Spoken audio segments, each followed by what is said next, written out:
Hello, everyone, and welcome back to Classic Comics. So, things just seem to just keep getting worse for Warner Brothers Discovery, as they've announced a $2.3 billion loss in the third quarter of 2022. Due to the financial losses, CEO David Zaslav is continuing to cut costs, often by just cutting productions, whether that's movies that were in development, like Batgirl and Scoob, or TV shows like Batwoman and Legends of Tomorrow. And as the headline says here, more pain is still ahead. So let's take a look at this. Warner Brothers Discovery CEO David Zaslav continued to defend the deep cuts to the company's animation and streaming lineups during today's earning call, signaling that more could be on the way after absorbing a $2.8 billion net loss in the most recent quarter. Spending money with abandon in the service of building sub-numbers is, in our view, deeply flawed. His comments follow a period in which Warner Brothers Discovery has aggressively slashed its animated offerings, canceled movies like Batgirl, and removed shows and movies from services like HBO Max.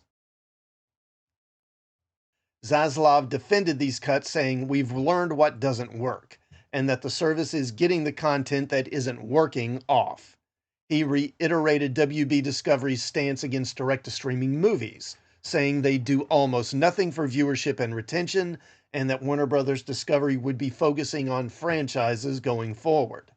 Both Zaslav and WB Discovery Streaming and Games CEO JB Parrott hinted that big changes on their way as the company continues to weather the shock of its merger. That's likely to include the price of HBO Max, which has remained stable for 3 years now, but will soon be heading north, according to Perret. In other words, the price for HBO Max is going to go up. Yeah, so I think what's going to eventually happen here is they're going to keep raising prices, and I think what I expect to have happen is they're going to do some kind of tiered membership, tiered subscriptions or something like that, where you're going to get there will be a premium tier, which is going to be more expensive. But with that, you'll get like original content. You'll get the original shows and the movies. When they first come onto streaming, they'll go to the premium subscribers first, and that'll be it'll have a higher subscription fee, but there'll be no commercials. That's no ads, that sort of thing. And then you'll have a lower tier, which will be kind of like your average or common tier, which will have old stuff and a lower price, but you're going to get ads with it. Which, the whole point when streaming first started, the whole selling point of it was that, oh, well, you can watch the shows when you want. You don't have to wait for an appointed time when you're watching it like on a network, and there's no commercials, and it's cheaper. Well, it's not going to be cheaper much longer, and you're going to be getting commercials too, unless you want to pay significantly more. So at this point, it's really the only real value is that you can watch it when you want. But even before streaming came along with DVR and stuff like that, you could record shows and then just watch them when you wanted. And then we got another one here from the New York Times. Zaslav defends Warner Brothers Discovery cuts. "We did not get rid of any show that was helping us." Warner Brothers Discovery Chief Executive David Zaslav addressed the significant cuts made at the company during the last 6 months, framing them as part of a fundamental rethinking and reimagining of how the media giant works as the entertainment industry endures a period of dramatic transformation. Since the April merger of Warner Brothers Media and Discovery Incorporated, the combined firm has shed hundreds of jobs from units including Warner Brothers Television, HBO and HBO Max, and Turner Networks. CNN head Chris Licht recently told staff to brace for budget cuts, and the news network has pulled back on commissioning original films and series. The company has mothballed projects including Batgirl and pulled shows including Sesame Street from HBO Max, causing anxiety among directors, writers, and producers. Speaking bluntly to analysts on Thursday, Zaslav made no apologies for such cuts. "Let me be clear," Zaslav said, "we did not get rid of any show that was helping us." Zaslav signaled to investors that more major changes are yet to come. He said the company has increased its synergy goal. I love that synergy goal. What does that mean? To $3.5 billion in savings, an increase of 17% from the $3 billion he'd previously promised Wall Street. And yeah, so they're making a lot of cuts. They're cutting series, and in some cases, they're cutting whole networks down to the bone. Example here, Warner Brothers Discovery is effectively killing Cartoon Network. Warner Brothers Discovery's most recent round of layoffs and restructuring might turn Cartoon Network into a shadow of its former self as the old company focuses on rebooting IP. And basically, what this article is about is that Warner Brothers Animation, which used to make, all the DC animated stuff and Looney Tunes type stuff, is going to be merged with Cartoon Network. They're basically going to be kind of combined into one thing.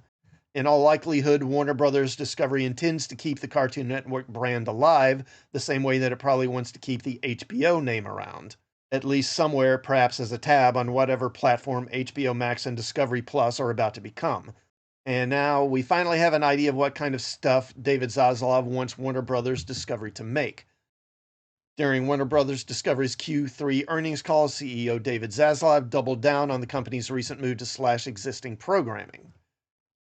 In a response to a question about Warner Brothers Discovery's free cash flow as the company looks forward to 2023, Zaslav was candid about his desire to focus on franchises in the near future and name-dropped Superman, Batman, and Harry Potter as properties he's keen on tapping back into. Identifying the success of those brands and the failures of endeavors like going all in on streaming with HBO Max has been a priority for the company, Zaslav said, adding that direct-to-streaming has done almost nothing for HBO Max in terms of viewership, retention, or love of the service. While that last bit may raise some hackles, the larger point Zaslav was trying to make was partially about how HBO Max subscribers are apparently watching a small selection of shows like Friends, The Big Bang Theory, and Two and a Half Men, far more than a lot of the platform's original programming. It's been beyond clear for some time now that Zaslav means business and has no qualms about breaking a few eggs in his pursuit of a streaming omelet. But with today's news of Warner Brothers Discovery pulling the plug on Westworld, it's getting even harder to get a sense of what, if anything, at the company is safe, or if Zaslav's plan is to just flood the place with sitcom reruns. Because, so the cuts keep coming to shows. So there was recently an announcement that Stargirl is getting cut in its third season. The third season's the last one. Superhero content on broadcast networks will largely be a thing of the past before much longer, with Disney Plus and HBO Max holding the respective forts when it comes to upcoming Marvel and DC projects. While the CW is still holding on going into 2023 with The Flash's final season and Superman and Lois Season 3 still set to keep their world safe, the recent cancellation of Stargirl in the midst of its third season was the latest blow following Nexstar Media Group stepping in and buying the network.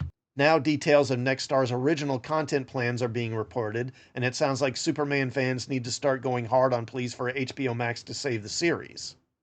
It's reported that Nexstar is angling to rework its current licensing fees for dramas coming out of CBS Studios and Warner Brothers Television, with the goal of paying out as high as $1 million per episode for the future. Currently, the network pays closer to $2 million an episode, so for a show like Superman and Lois, with 15 episodes per season, Nexstar would be aiming to shave off around $15 million just in licensing fees, which doesn't even tap into the actual per episode budgets. Beyond the general idea of saving money, it's a confusing tactic for Nexstar, as its execs are no doubt aware of how successful the CW shows have been on streaming platforms, such as Netflix, Hulu, and HBO Max, to the point where viewership has been higher in those cases than they were for CW proper. So one of the things that CW did to make money is they would license their shows out to other streaming platforms, Netflix, for example, and they got a lot of money off of those licensing fees. But when Warner Brothers decided to make its own streaming service, HBO Max, they started pulling all those licenses because they wanted to consolidate their own content onto their own service. And as a result, they were not getting that revenue anymore. That's probably a big part of why you're seeing CW having all these shows canceled now, because that revenue is gone. And as these previous articles have been mentioning, there are plenty of series that are getting canceled. We have this article here, 10 Warner Brothers movies and shows new CEO David Zaslav has axed. So we've got Demimon. So this is one of Jar Jar Abrams' babies. Director Jar Jar Abrams has loads of exciting upcoming projects. Does he really? Whether it's a Portal movie adaptation or his long-awaited Superman movie. Demimon was one of those projects too, which was a sci-fi series that had been in the works for over 4 years. But Zaslav canceled the sci-fi show in June, as Zaslav has been focused on saving costs wherever possible. This was a big saving, as according to Collider, the show needed a budget of $200 million. According to the Hollywood Reporter, Zaslav is frustrated by the company's lack of output, despite having rights to Constantine and Madam X. So yeah, they gave Jar Jar this ton of money. I think it was in late 2019, and to develop all these projects. And so far, he really hasn't produced anything. They've announced stuff. Jar Jar is always good at announcing stuff, but you rarely see them actually follow through on these things. So then Charmed, there's a reboot of Charmed that got canceled. Roswell, a remake of Roswell, that got canceled. 4400, another remake of an old show. 4400, that got canceled.